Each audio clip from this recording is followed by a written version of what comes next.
You're watching the Auction Network.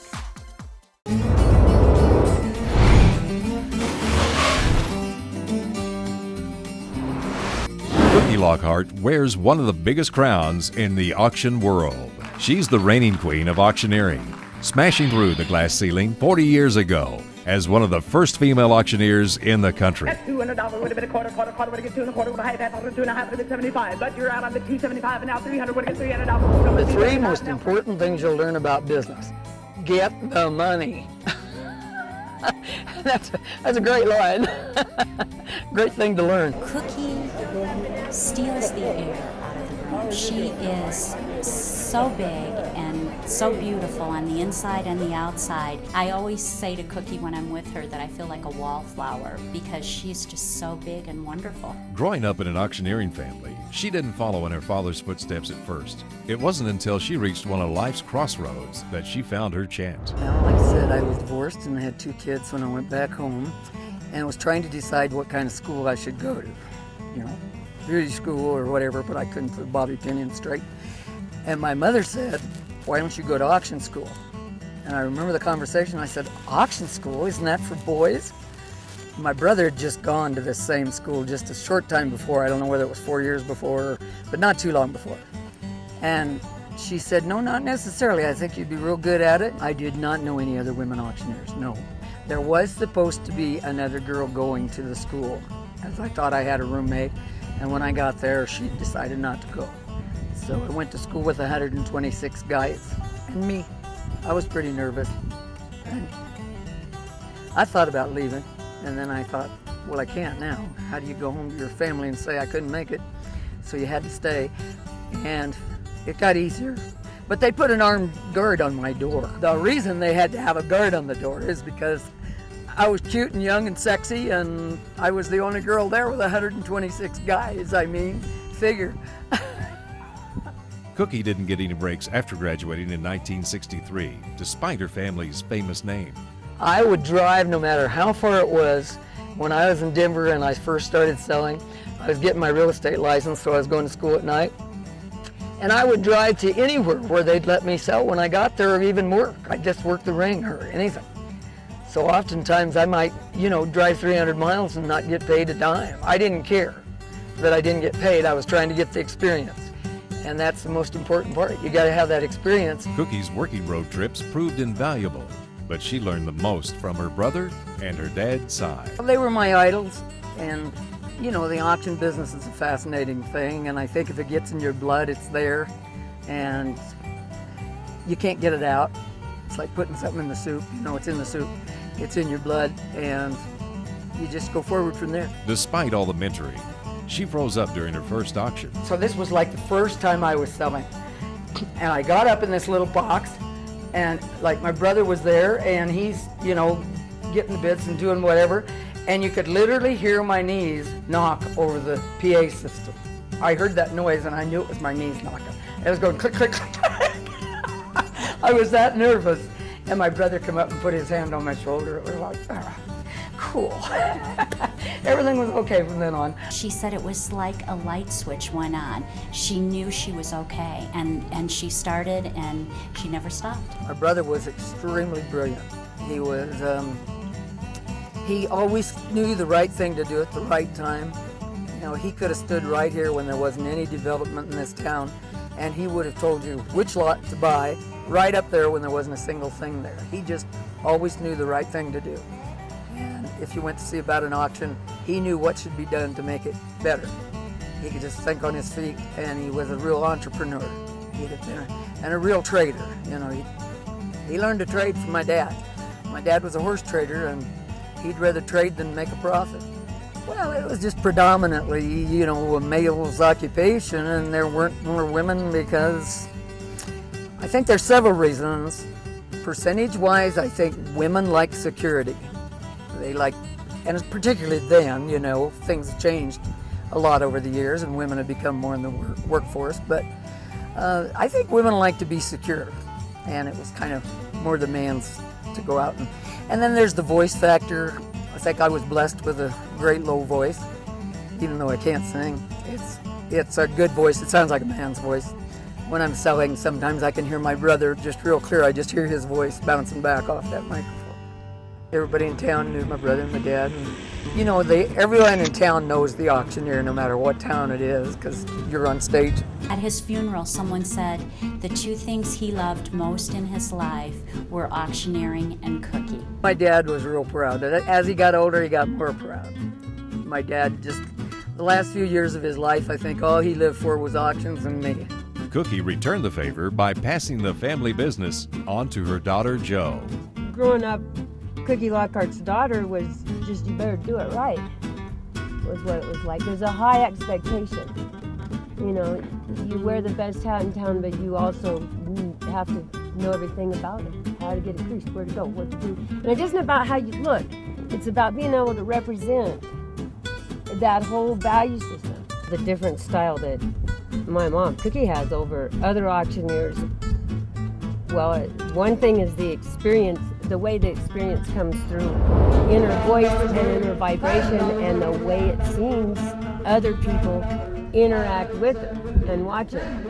Where and I'm saying this not as a beloved daughter, but as a woman that's been in the auction and around the auction business, not just hers all my life. And when I'm with other auctioneers, they may get money because there's an interest there. You know, somebody wants his hammer or his house. But I'll be sitting there or at a different auction, a benefit auction, they want to fly to Alaska, and I'll think, they got that money. Mom would have got 2 or 3 times that. Cookie is larger than life. When Cookie walks into a room, everyone else disappears. Cookie is limelight. Her personality is huge, her heart is huge, and her accomplishments have been huge. She was the first female auctioneer, and she's just awesome. This gentleman came up to me and he asked me, he goes, so what do you think this is worth? I said, well, it's going to be worth whatever Cookie could talk you out of. He looked at me and he says, well, what kind of an answer is that? I said, well, it's quite apparent that you've never been to one of Cookie's auctions. You just take them like this, you know, and you turn them upside down, and so you just get a job with this lingerie factory, which is what I used to do in my spare time, see? And then you just turn them around like this, and then you can just take these napkins from this upper end restaurant, and you can just make bras out of them. As you can see, funny jokes, a great sense of humor.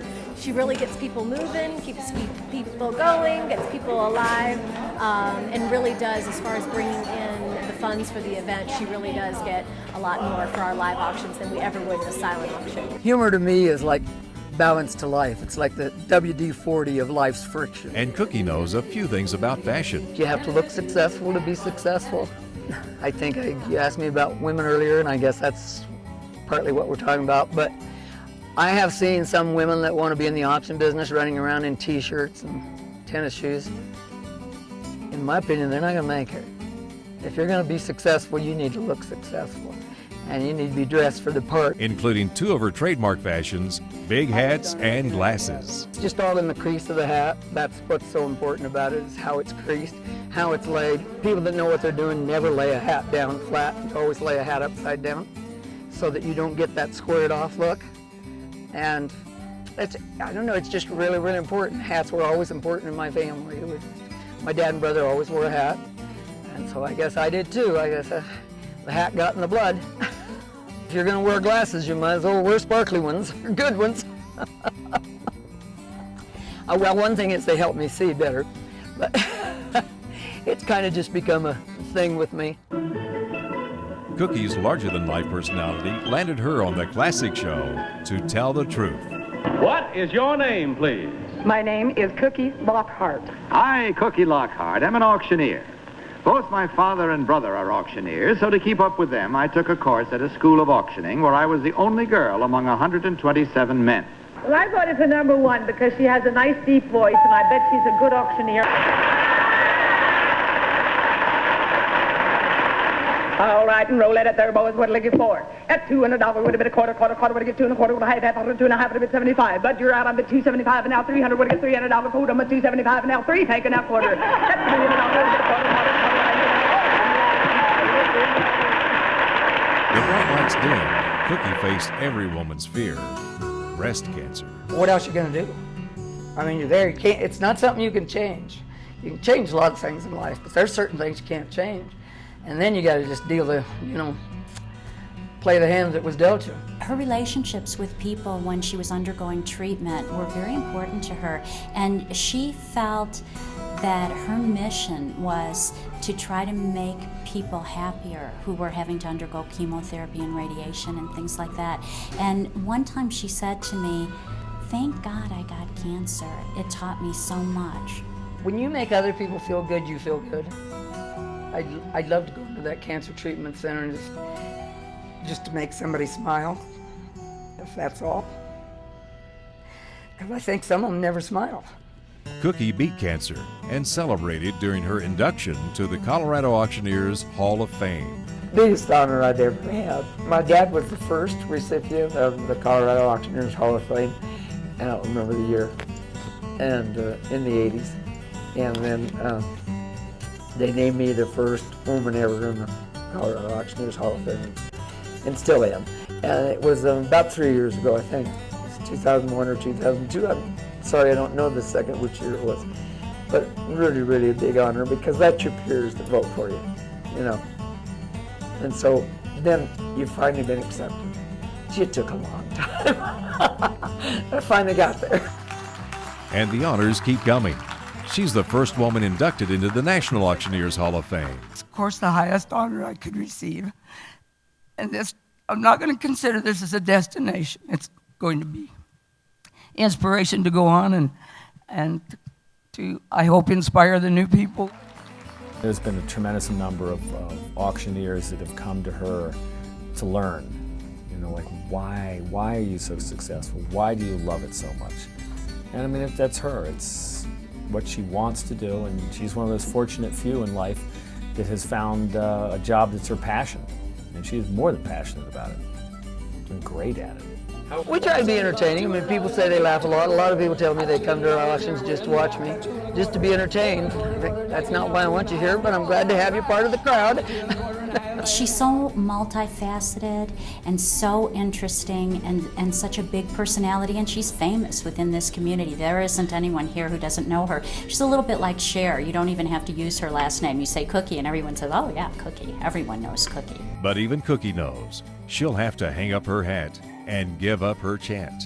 To me, I guess I can joke about it and say, when you retire from life, life retires from you. That was one of my dad's sayings. You often hear of an executive retires and a year later they've passed away. And so I've joked about it a lot, but I guess inside of me says, once you have all that experience we've been talking about, so now you got the experience and the education and all of that, what are you going to do? Take it to the grave with you? And you got to share it, right? A lot of things ripen with age, like wine and good auctioneers. To register for future live auctions, go to auctionnetwork.com.